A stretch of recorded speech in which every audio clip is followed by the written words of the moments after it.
ito, tatlong ayaw ha. I mean, ito lang. Basta wala ka nito, we're good to go as partners. So first, ayaw ko yung jailed by his own thoughts. When we speak of jailed by his own thoughts, ito yung mga nakakulong pa sa nakaraan nila. E nasa present ka na nga, okay? So that's our gift, the present.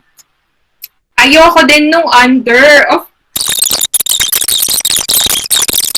dapat may sense of balance sa inyong dalawa. Lastly, ayoko negative thinker kasi ako madali akong ma-impluwensyahan, okay? Madali akong mahawa. Ayan. So actually, itong tatlong to, we can actually represent this mathematically. Okay? So mathematically, ang under, ayan yung variable nasa denominator. Negative thinker, yung variable may negative na exponent. And when we speak of jailed by his own thoughts, yung variable natin is nakakulong sa radical sign or the exponent is not whole. Fraction lang po. So, yan nga yung mga hindi buo mag-isip. These three are the only restrictions for your polynomial. To identify a polynomial, dapat non-negative ang power and there is no variable in the denominator. So, again, ito lang yung tatlong tatandaan nyo. Tatandaan ha, si variable. The variable could be any letters from the alphabet, A to Z. Ayan, I want everybody to open their camera and then just show alin ba dito sa dalawang to yung polynomial. Okay? So, heart kapag left side, thumbs up kapag right side. So, ayan, open camera lang. Let's start with the first problem. So, the answer here is, very good, the answer is heart. So, bakit hindi thumbs up? Under. This is under. So, ayaw natin ng under. So, good. Variable. So, tignan nyo lang si x. Di ba wala naman siya sa denominator? So, next, let's have the second problem. Bakit heart? Ba't hindi thumbs up? So, kung makikita nyo, kahit positive yung x sa isa, may negative doon. Automatic, bawal ang negative thinker. Maahawa lahat ng yan, okay? Third one. What about this one? We have there 9 and A. I mean, walang natanggal na heart or thumbs up because both are polynomials. Bakit? Si A, variable, walang problema. Si 9, sa realidad, tawag natin sa kanila, mga single. Wala mang x, kaya namang mag-exist. Okay? So, these are actually polynomial. We call it the constant. Okay? Para lang siyang x raised to 0 yung kapartner niya. So, wala man x, it's considered as polynomial pa rin. Next one. Nakahiwalay po siya. Okay, very good. Yung x sa thumbs up ay nakahiwalay. Unlike sa heart, automatic kitang-kita mo talaga yung x denominator. So, hindi yun pwede. Bawal na bawal. Okay. Next. What about this? Actually, they are both polynomial again. Why? On the first one, sa heart natin, you can see that the j here is not jailed by his own thoughts. Again, pag sinabing jail, ang jail natin ay radical sign. This is just a parenthesis, so hindi po siya jailed. So, okay po yun. And then, for this one naman, x square root of 2, ang papansinin lang daw ay si variable. Si x dito, hindi nakakulong, so okay din. Pareho po silang polynomial. Last one, what about this? Dito po, they are not considered as polynomials because on the first one, remember, this is jailed in the past. It's written as this. So, ang pagkakasulat din sa kanya is a fractional exponent. And remember, fractional exponent, hindi yan buo mag-isip. Ganun din yung nasa ating thumbs up kanina. As we wait for that future partner, we have to make ourselves an ideal partner that you have prayed. We will be discussing about the polynomial functions. When we speak of polynomial functions, this is written as that. Ayan yung mahabang yan. Ibig lang pong sabihin yan, highest exponent, pababa, hanggang dulo ay constant. So, a sub n is the leading coefficient or yung number dyan sa leading term natin. So, ito po, parang ito yung first family. Pamilya yan. So, yung leading coefficient, siya si First Lady, asawa. Yung X natin, ayan yung parang presidente natin. Ano yung exponent niya, yun yung degree na tinatawag. And yung A sub 0 naman, sa angkan nila, sino yung single. Okay? Yun po, yun. Walang variable, it's just 0 ang exponent. Pangalawa, tignan nyo lang po yung degree ng variable. So, that's just 2, quadratic. Sa letters, we simply add their exponent. That's why this is a degree of 6. Letter D naman po, hanapin ang highest exponent. So ang highest exponent ay 5. And lastly, since marami po ito, meron kang 4 terms, hanapin mo ngayon yung may pinakamataas na exponent. Ito po, halimbawa ito. So ang highest exponent natin ay 7. Therefore, this is a degree of 7. And we have different names for your polynomials. Now let's solve this problem. The area of a rectangle is x squared minus 4x minus 12 square meters. If the width is x plus 2 meters, what is the measure of the length?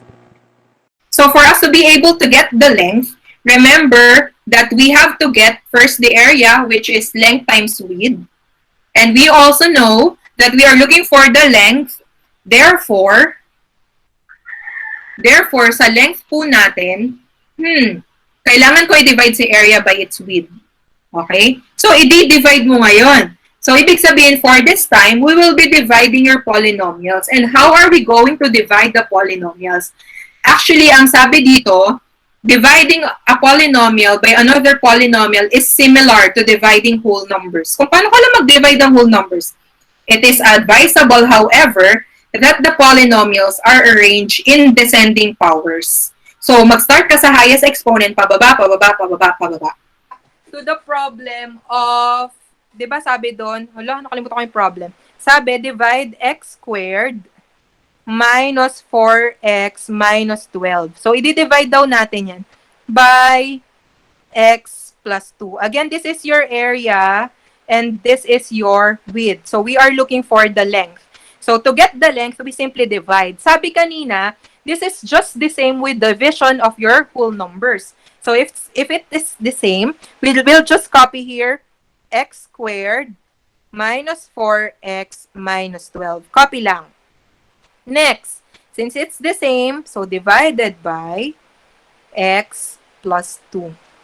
So, the only difference is that dalawa yung terms dito. Unlike in the division of whole numbers, isa lang. So, the first step is to divide the first one by this first term lang din. X squared divided by x is x. Now, the second step now will be to distribute or to multiply to both. So, x times x, you have there x squared. X times positive 2 is positive 2x. O, ano nga pong susunod dito? So, ang susunod po dito is to subtract. So, remember, in subtraction, keep, change, change. So, keep it, wala kang gagalawin sa taas, change the operation to plus, and then change the sign of your subtrahend. So, now subtract. So, you have now here x squared plus negative x squared. Di po ba ito ay 0? Negative 4x plus negative 2x is now negative 6x. Ngayon po, you have to bring down another term. So, bring down mo lang po ito. So, now, you have there minus 12. So, again, repeat the process. Negative 6x divided by x is negative 6. And negative 6, multiply to both. So, you have there negative 6x and minus 12. Again, ang gagawin po natin dito ay to subtract. Keep, change, change. Okay? So, negative 6 plus 6, 0. Negative 12 plus 12, 0. So, ibig sabihin, ang remainder natin ay 0. Meron din po tayong tinatawag na synthetic division. Wow, sin! Ayan, magsisin ka, tapos titik. So, synthetic, anong ibig sabihin pag nangsisin tayo? Ibig sabihin, makikita mo lang pero hindi mo papakailaman. Hindi mo re-replyan, hindi mo na papansinin uli. Dito po, balikan lang po natin yung problem. X squared minus 4x minus 12 divided by x plus 2. So, ang synthetic, so dito po, sin mo lang yung x. Ang papansinin lang po ay ang numerical coefficients. So, dito po, may invisible 1. Tapos, ito naman po ay negative 4. At ito naman ay negative 12. Next, paano ang divisor? Ang divisor po natin ay nanggaling dito. So, isosolve mo lang yung x dyan. You have there x plus 2 equals 0. Pag dilipat sa kabila, magiging x equals negative 2. So, ito po ay negative 2 lang. Yan. Then, we can now proceed to solving. Sa synthetic division po, ang ating acronym na kailangan lang tandaan ay ang B, mama. Ano ibig sabihin ng B, mama? Yung B po dyan ay bring down. So, ano i-bring down natin? Bring down your first term. So, that's 1. Next, ano yung M? So, you just have to multiply. Ito pong 1 na yan, i-multiply mo doon sa ating negative 2. So, that's your multiply. And the answer there is negative 2. So, may B na, may M. Ano yung A? Ang A naman po natin ay add. Yan. So, negative 4 plus negative 2 is negative 6. So, M uli. So, multiply lang uli. Ulitin mo lang yung process na to. That is positive 12. And lastly, A uli. So, just add and you have here 0. Take note na yung huli po nating sagot dito ay ang remainder. So, automatic, your remainder here is 0. And now, nag-synthetic ka kanina. Ngayon, pansinin mo na yung sinin mo. Since x squared po tayo, yan ang ating degree natin. Dito po, ang nilalagay na lang is minus 1 nito. So, minus 1. So, this becomes x. Okay? So, writing that in final answer, hindi na natin nilalagay yung 1. So, you have there x minus 6. So, this answer is just the same with our long division, di ba? So, again, long division muna tayo. Long division. So, copy natin ang problem.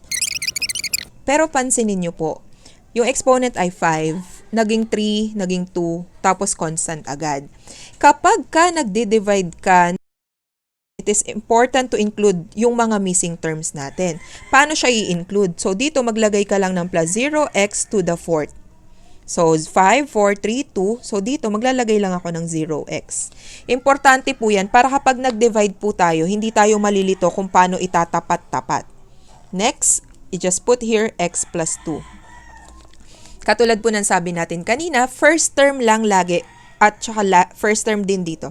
Katulad po ng sabi natin kanina, first term divided by first term lang po tayo, which is 4x to the 4th.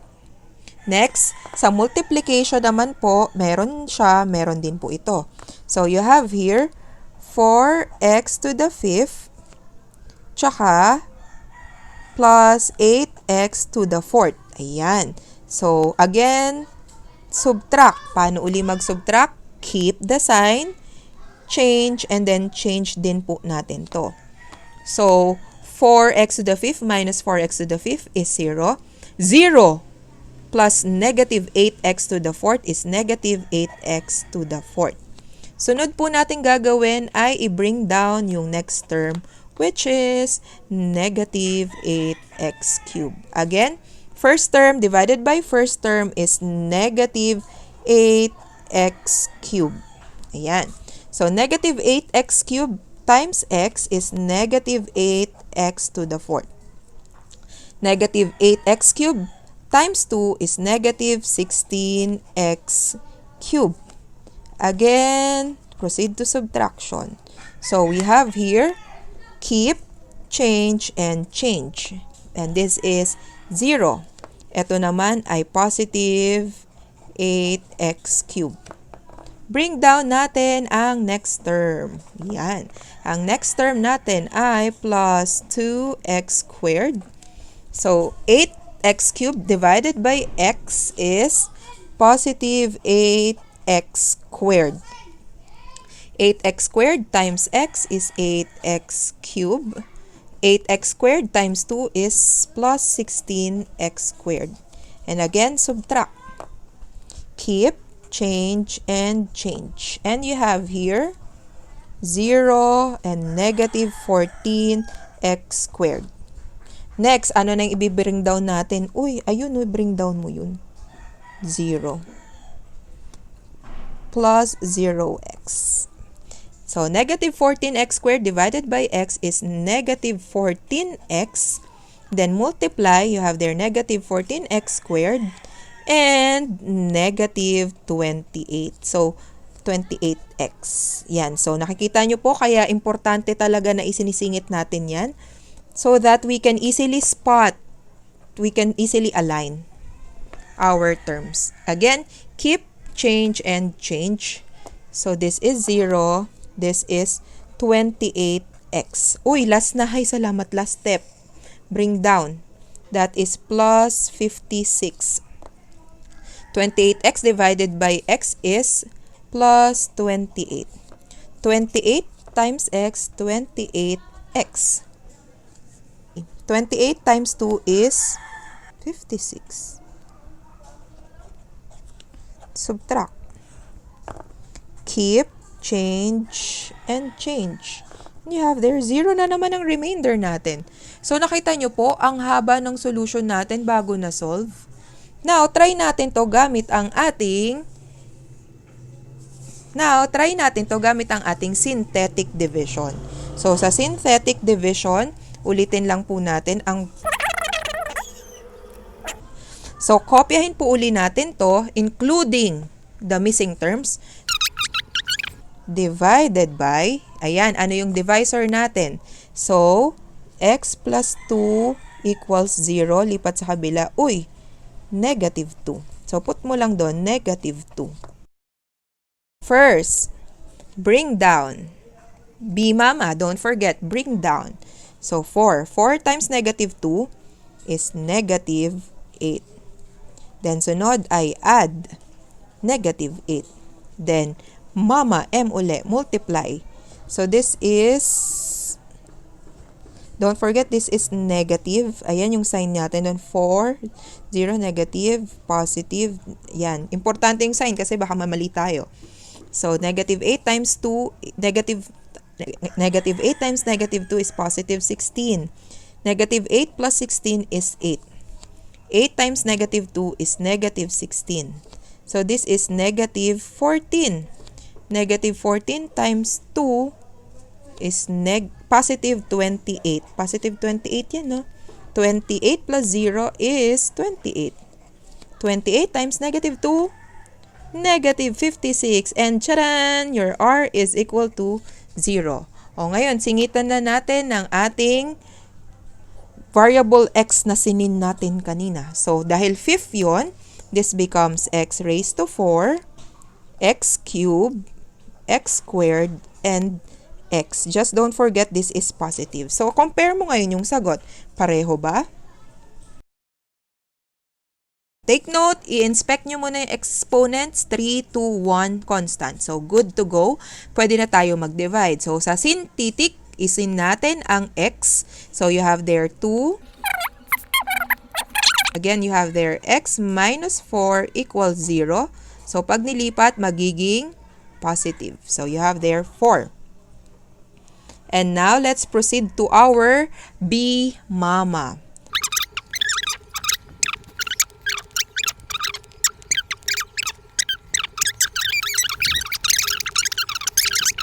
Para maayos ka now, write this as 2x squared minus x plus 2. Yan na po ang ating final answer since there's no remainder. Now, let's try another one. Paano kapag ganito? So, again, sa synthetic natin, you just have to write down the coefficients. 2x plus 1 equals 0. So, pag nilipat to sa kabila, you have 2x equals negative 1. So, dito po, i-divide mo pa yan ng 2 to get this 1. So, ang ating divisor ay negative 1 half. O yan. Pagka fraction na, takot na naman tayo. So, dito po, huwag kayong matakot. Same process pa rin po ang ating gagawin. Okay? Take note, ang huli nating box dito ay ang remainder. So, B mama, bring down, and you have there 2. 2 times negative 1 is negative 2 divided by 2, negative 1. Add, you get 0. Again, you multiply, 0 times negative 1/2 is 0. And then you add, the answer is 2. Again, 2 times negative 1, negative 2, divided by 2 ay negative 1. Then add, you have there 8. 8 divided 8 times negative 1 is negative 8, divided by 2, negative 4. Add, now your remainder is also 0. So, since fraction yan, pareho lang pala ng technique. Ang maiiba lang po, ito. You have to divide everything by 2. Kung ano po yung denominator po natin doon. So, dividing it by 2, you have here 1, 0, 1, and 8. And our exponent there is 4. So, we have there x cubed, x squared, and x. Rewriting it properly, so we have here x cubed plus x plus 8. So, ito po ang ating sagot. Since ang remainder ay 0, now we can now define here our factor theorem. Pag sinabi naman pong factor theorem, it tells you that x minus r is a factor of your polynomial if, ano nga ba, dapat ang remainder ay 0. So, ayan, katulad po niyan, remainder ay 0. So, anong gagawin sa factor theorem? So, ilalagay mo lang dyan. Gagawa lang po tayo ng conclusion dito that 2x plus 1 is a factor. Yan. 2x plus 1 is a factor of yung given natin kaninang 2x raised to 4 plus x cubed plus 2x squared plus 9x plus 4. Again, dapat ang remainder ay 0. Paano kapag hindi 0? Paano kapag hindi? Negative or positive or whole number o kaya fraction yung remainder? Then automatic, ang ilalagay mo lang po na word ay not factor. Ganun lang po. Basta may remainder, not factor. Now, let's try another theorem. Meron din po tayong tinatawag na remainder theorem. From the word itself, we are now to determine the remainder of a certain problem. So, dito po, paano ilalagay? First is to simply write your dividend.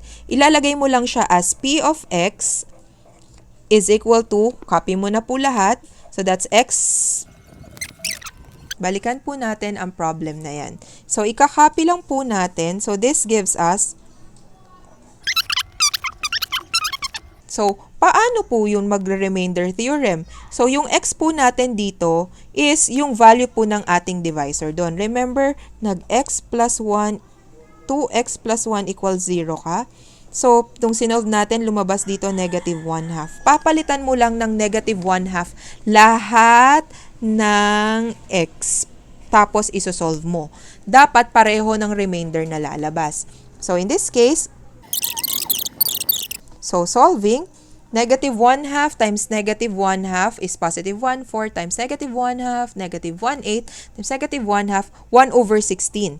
So, pwede mo siyang isulat na 2 times 1/16. Dito naman po, this is negative 1/8. Ito naman po, 2 times 1/4.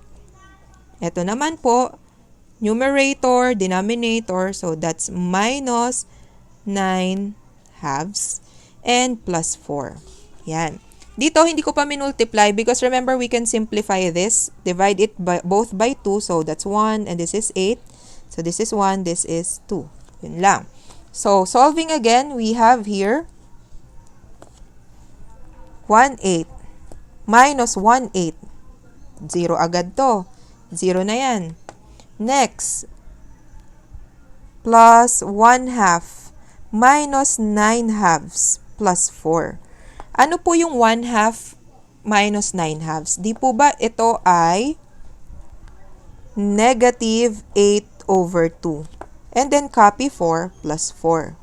Negative 8 divided by 2 is negative 4 plus 4 ay 0. So, ang remainder po natin, when that polynomial is divided by 2x plus 1, remainder is 0.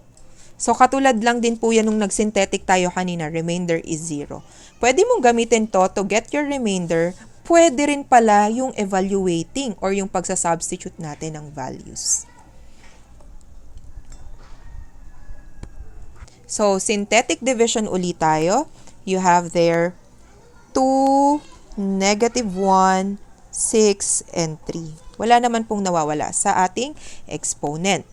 Next is what about this 2x minus 1? Naku, paano nga uli yan? So, 2x minus 1 equals 0. Lipat. So, that's 2x equals 1. Then, divided by 2. Okay, ang divisor natin ay 1 half. Okay? And again, ang last po natin dito ay ang ating remainder. So, let's start our B, mama. First is to bring down. Next is to multiply 2 times 1. 2 divided by 2 is 1. Add, that is 0. 0 times 1 half is still 0. Then add 6. 6 times 1, 6 divided by 2 is 3. Negative yon. Negative yon. So, dapat negative 3. And your remainder here is, again, 0. Now, this is cubic. So, you put here x squared. This is x. So, rewriting it properly. Tama na ba yung sagot na to? Remember, this is a fraction. So, dapat muna natin silang i-divide lahat ng 2. So, ang final answer natin dito ay 1, 0, negative 3. Which is x squared minus 3. Yan na ang final answer natin. Okay, since ang remainder ay 0, now we can have our conclusion that kaninang given natin, 2x minus 1 is a factor. So, factor siya of 2x cubed minus x squared minus 6x plus 3. O baka mamaya nagkamali lang ako.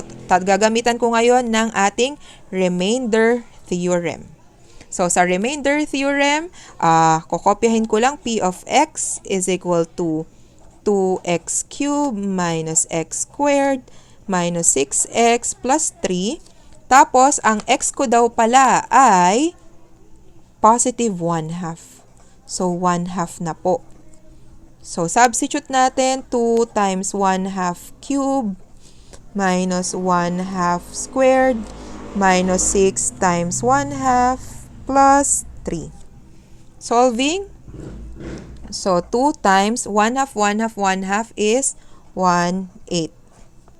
1 half times 1 half, 1/4. So, ito po, negative 6 times 1 is negative 6 divided by 2, negative 3. Uy, partner na tong dalawa, di ba? 0. So, dito po, let's try to simplify. 2 and 8, so this is 1, this is 4. Uy! 1/4 minus 1/4. Again, 0. Therefore, our remainder here, p of 1 half, is also 0. So, pareho ng solution natin sa taas.